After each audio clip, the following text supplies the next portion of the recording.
My name is Aliki Braine. I'm an artist and an art historian, and I teach here for Christie's continuing education.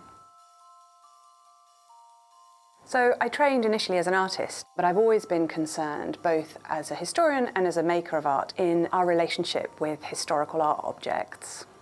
So one of the great things about working in an auction house is that the artworks are not in a gallery space where you're not allowed to get up too close, where you can't possibly touch. Here you can pick the objects up, look at the paintings right up close, touch their surfaces, turn them over and see what things are like behind the image. I've always been very excited about the idea of teaching in front of real objects. So here at Christie's Continuing Education, we have a very informal, if very erudite, teaching style. My favourite things to teach is really the materiality of paintings. And what I mean by that is, what are these objects actually made of?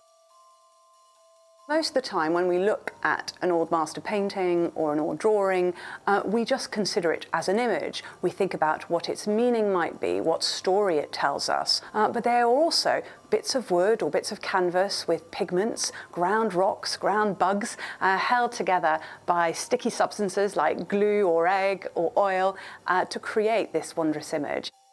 So teaching here really happens through guided looking. What do we actually see? And then once you've really understood what it is you're looking at, the possibility of some physical demonstrations. So actually, showing you how egg tempera might be mixed, how oil paint is made, how glazes are applied. Getting a chance to touch things and see these objects in the flesh.